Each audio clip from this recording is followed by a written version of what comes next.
Nestled in the heart of ancient Jerusalem, layered between history and faith, rises the Dome of the Rock. But beneath its radiant golden dome lies a story that speaks not only of the structure itself, but of the mistake it was built to cover. This is no ordinary rock. It is a spiritual epicenter of immense significance for billions of people around the world. Today, I will reveal striking information about this rock that could explain why this place is priceless and how it may be key to the future of global events. The more I investigate, the greater my awe for this site becomes, and the clearer it is how much we still don't know. In this episode, we will not only explore the meaning of the foundation stone, but also its history and development. Understanding the past of the Temple Mount is essential to grasping its current state and the role it plays as a witness to the history of the Middle East. Did you know that in 1967, Israel had a unique opportunity to destroy the Dome of the Rock? Or that there are tunnels and hidden chambers beneath it? Did you know that its architectural design resembles that of an ancient Byzantine church? Today, we will talk about all of that. But before we continue, I invite you to subscribe to my channel, Israel. Each subscription is a true gift, and it's an honor for me to share these essential stories with you. Now then, let's begin. The Temple Mount is a unique place. From the moment you enter, you sense its complexity. Israeli gods, Palestinian gods, and representatives of various religions constantly oversee it. One naturally wonders, who really controls this site? Thousands of Jews enter the Temple Mount each year, and that number continues to grow. However, this has generated tension. The Muslim community is not pleased, and every year there are violent clashes on the Temple Mount between Israeli and Palestinian guards. For the Jewish people, this is the most sacred place on earth. They believe that here Abraham was willing to sacrifice his son Isaac, and that the temple was built on this very site. Although the sacrifice did not occur, God provided a ram as a substitute. On the other hand, Muslims believe that it was Ishmael, not Isaac, who was led to the sacrifice. Remember, Abraham had two sons. The eldest, Ishmael, born to Hagar, his servant, and the youngest, Isaac, born to Sarah, his wife. According to Judaism, Isaac is the son of the promise. For Islam, it is Ishmael who was chosen by Allah. From that moment on, the conflict takes shape and marks the origin of profound differences between the two religions. It is important to note that, while the Quran does not clearly identify which son Abraham offered, the Torah clearly states that it was Isaac, preserved by God to begin a new nation, Israel. This detail is crucial. Abraham had more children besides Ishmael and Isaac. After Sarah's death, he married Keturah and had other children: Zimran, Jokshan, Medan, Midian, and Ishbak, as we read in Genesis 25, 1-4. Therefore, not every descendant of Abraham is automatically a child of the promise. This also connects with the New Testament, where we read that the church is considered the spiritual offspring of Abraham. However, this does not mean the church is Israel. To be part of the people of Israel, it is not enough to be a child of Abraham. You must also be a descendant of Isaac and then of Jacob. Even so, both Judaism and Islam have a deep connection with the Temple Mount, rooted in the foundations of their beliefs. Therefore, if the origin story is marked by conflict, we should not be surprised that tension between the two peoples continues to this day. This is not a trivial matter, because it touches the very foundation of each faith. Reconciliation is impossible if neither side is willing to compromise on their core beliefs. For the Jews, what is currently happening on the Temple Mount is a true tragedy. a foreign religion occupies their most sacred place, and access to the foundation stone beneath the dome of the rock is forbidden to them. That rock directly connects their people to Abraham, Isaac, and the ancient temples built by Solomon and Zerubbabel. Furthermore, Jewish oral tradition teaches that this rock is the cornerstone upon which the entire world was created. According to Jewish sources, God began the creation of the world from that exact point. That is why this place remains of vital importance to Judaism today. The Temple Mount is a true historical mosaic.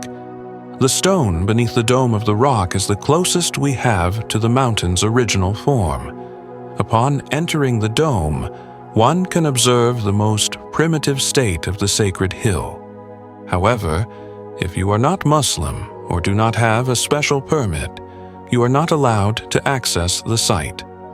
Even Jews, despite their deep spiritual connection to the location, are no exception.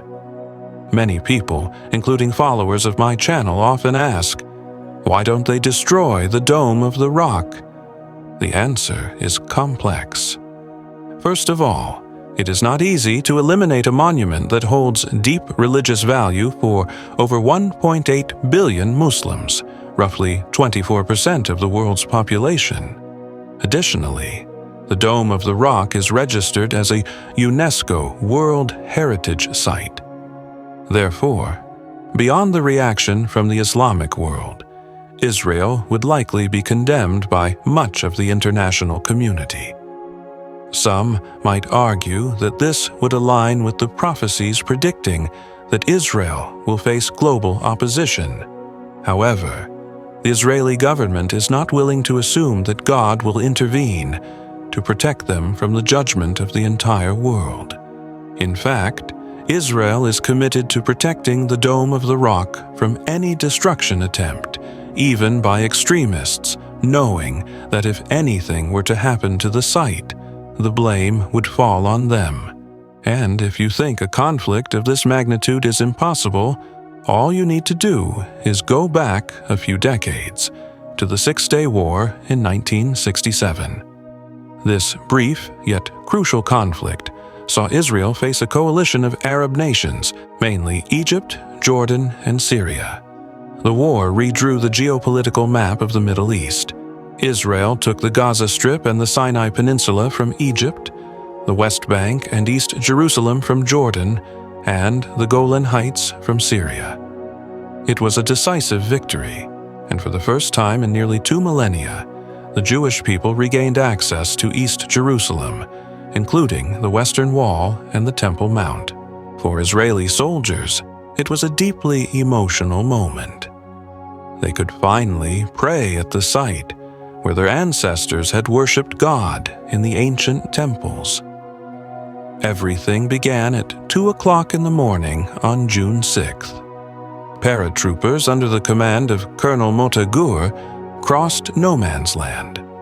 One of the battalions attacked a Jordanian position known as Ammunition Hill, fighting one of the bloodiest battles of the war, trench by trench. Another battalion advanced toward the Rockefeller Museum, a large complex built in the 1930s to house archaeological findings. On the morning of June 7th, Israeli Prime Minister Levi Eshkol made one last appeal to King Hussein of Jordan. If he agreed to peace talks, they would not invade. But there was no response. Then, Israeli forces were ordered to advance into the Old City.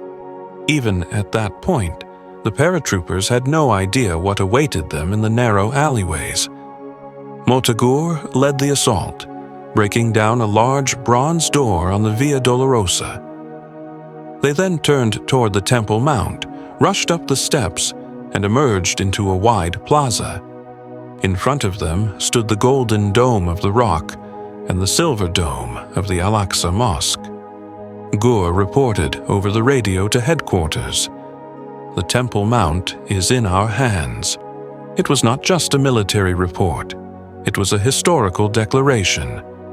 the place that for centuries had been the object of Jewish yearning, the site toward which Jews prayed, no matter where they were in the world, was now back under their control. Ezra Orney, the brigade's communications officer, pulled an Israeli flag from his backpack and asked Gur if he should raise it over the dome of the rock. "Go ahead," Gur replied. They climbed to the roof of the building and tied the flag to a pole crowned by an Islamic crescent. From Mount Scopus, Defense Minister Moshe Dayan observed the scene through binoculars. Alarmed, he immediately radioed Gur, "Do you want to set the entire Middle East on fire?" Gur then ordered the flag to be taken down. Orney didn't have the heart to do it himself, so he asked another soldier to remove it. In hindsight, it was an extraordinary moment of religious restraint. The Jewish people had just regained their most sacred site, from which they had been excluded for centuries, and yet they chose not to assert full sovereignty in that moment of triumph. Perhaps this was the moment when Israel could have taken permanent control of the Temple Mount. After all, they were at war and facing an existential threat. Yet they did not. And to this day, they still haven't. There is still debate in Israel about whether Moshe Dayan acted with wisdom or weakness when he ordered the Israeli flag to be taken down. But let us return to the stone that lies beneath the dome of the rock. If we carefully observe its shape, we'll notice multiple marks, cuts, and grooves made throughout the centuries. We must not forget that after the destruction of the Second Temple, this place was successively ruled by Romans, Christians, and eventually Muslims. Each civilization left its mark on the rock. They carved it, altered it, built upon it, and even took fragments away to reuse elsewhere. The scholar Leon Rittmeyer has conducted extensive studies on the original shape of the rock beneath the dome. According to Rittmeyer, this stone looked very different in its original state. Among the features still preserved today is a significant natural depression that, fortunately, remains visible. During the Crusades, the perception of this site changed significantly. The Crusaders cut parts of the rock and covered it with stone slabs. Moreover, they built a high altar over it, leaving only its eastern portion exposed. The Arab historian Gabrieli, a specialist in the Crusades, recounts that when the Muslims reclaimed Jerusalem, Sultan Saladin ordered the rock to be covered in marble, using fragments from demolished structures. Unfortunately, the Crusaders were not careful with the stone. They cut pieces from it, removed them, and transported them to Constantinople and even to Italy. However, what Rittmeyer suggests is truly striking. If we align the location of the ancient temple with the visible cut in the stone, it would correspond exactly to the place that once housed the Holy of Holies in Solomon's temple. But that's not all. If we analyze the dimensions of this cut in the stone, we find that it measures 2.5 by 2 royal cubits. The sacred cubit, or cubit, was the unit of measurement used in the temple's construction, approximately 52.5 centimeters, or 20.67 inches. According to the Torah, the Ark of the Covenant measured 2.5 by 1.5 cubits. So why does the cut measure 2.5 by 2? The answer, according to Rittmeyer, is found in the book of Deuteronomy. In chapter 31, verse 26, it says that the scroll of the Torah was placed beside the ark. Therefore, the extra space may have been designed to accommodate both the ark and the sacred scroll, ensuring it wouldn't roll or slip off the top of the mountain. A fascinating explanation, don't you think? To better illustrate this, I've prepared an animation that shows the current location of the rock, and how Solomon's temple and Herod's temple would have aligned over it. Additionally, this drawing by Rittmeyer depicts the rock, the dome of the rock, and the layout of Herod's temple. It is important to understand that the visible rock today does not indicate the exact spot of the threshing floor of Araunah the Jebusite, which was purchased by King David. That threshing floor is where Solomon, and later Herod, built an altar in front of the temple. Some argue that the rock beneath the dome cannot be Araunah's threshing floor because it is not flat. But this argument overlooks a crucial detail. Araunah's threshing floor did not mark the center of the Holy of Holies, but rather the site of the altar. In fact, if we examine the current layout of the structures on the Temple Mount, the spot where the threshing floor stood would be right here. Therefore, if we imagine how the temple's interior would look with this rock in place, we get a rather revealing picture. But wait, there's more. Did you know that beneath the dome of the rock, there are real caves that some believe may conceal the true Ark of the Covenant? Within the site, there is a cave that Muslims can access. The images you are now seeing are rare. Very few people outside the Islamic world have ever seen them. This cave is known as the Well of Souls, and it serves as a prayer space for Muslims. It is a deeply mysterious cave, surrounded by theories regarding its origin and purpose. In 2015, it was decided that the carpet covering its floor should be replaced.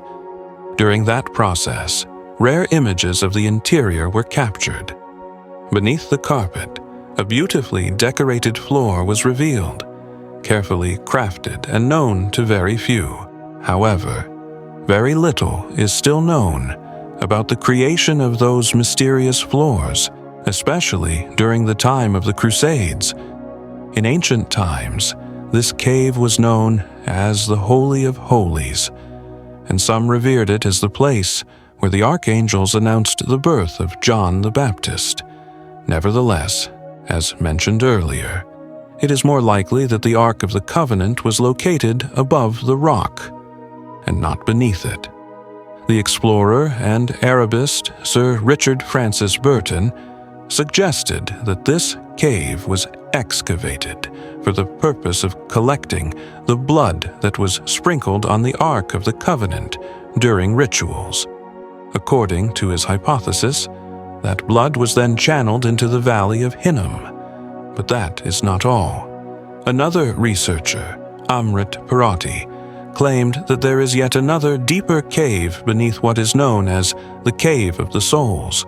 According to his theory, this underground chamber may have been used to store secrets related to the actual location of the Ark.